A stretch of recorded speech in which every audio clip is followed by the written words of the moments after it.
To start this section off, let's take a look at the electromagnetic spectrum. Now, what's interesting about the electromagnetic spectrum is the vast majority of it are things we can't see. So our visible light, you can see, is this tiny, tiny, tiny little region right here that expands out into what we're able to see with our naked eye. And that's between 390 and 760 nanometers, okay?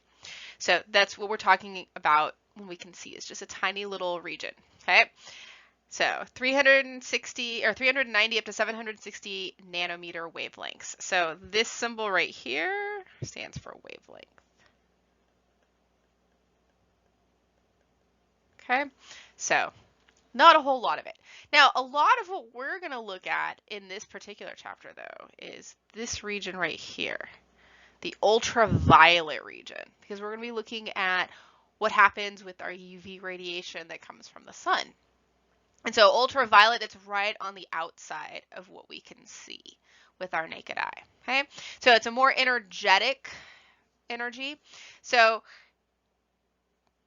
here we have high energy over to low energy. And so you can see the high energy waves are all tight together. The low energy waves are a lot further apart there. So small wavelength, high energy, big wavelength, low energy.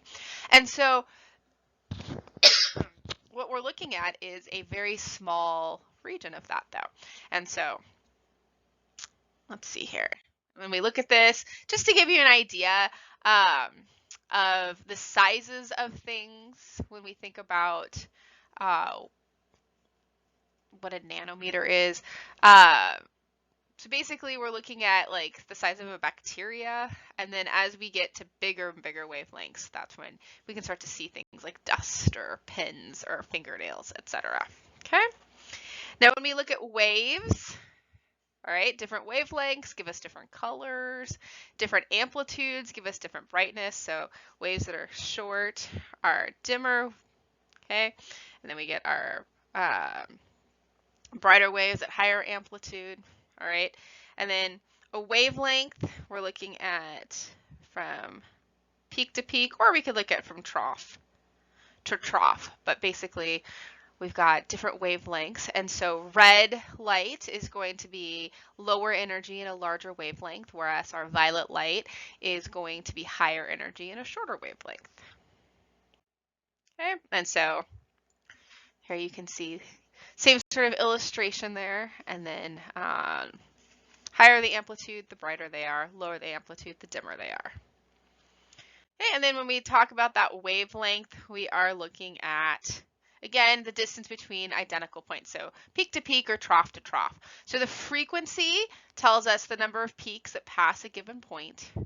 And then we have this relationship right here that relates the speed of light to the wavelength and the frequency. Now, when we think about the sun, okay, the energy of light from the sun, we get a little bit of infrared radiation, so that gives us some heat, and then some is that visible light, and then not a whole lot of the radiation from the sun is ultraviolet, but some of it is, and enough of it is that we do need to pay attention to that. And so about 8% of the energy from the sun is that ultraviolet radiation. Now, when we think about our waves, okay, we have to understand the wave versus a particle. And so a wave, if it hits a body of water, is going to refract, okay? And so it's going to be at an angle, hits the body of water, and it refracts. If I have a slit, so this right here is a slit. If I have a slit and a wave hits the slit, a little bit will go through and then it will expand back out, okay?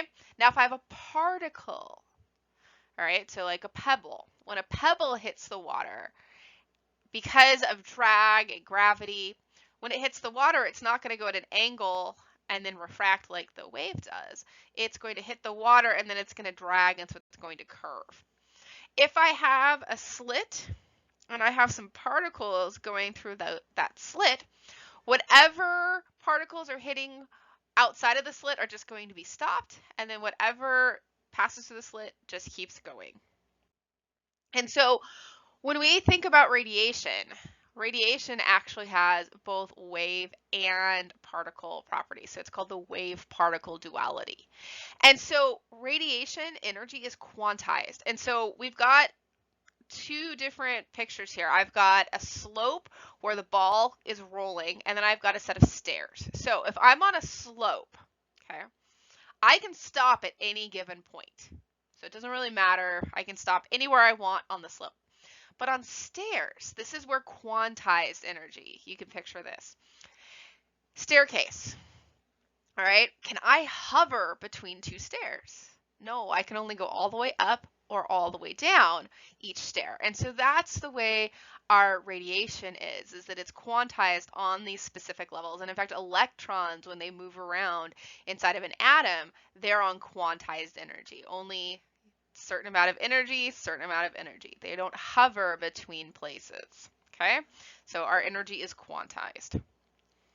Some of our information that we got about radiation came from this dude, Max Planck. He came up with this theory of black body radiation. And so you can see from my graph there that when they were looking at the intensity of light versus wavelength, they expected to see certain things where the dotted lines are.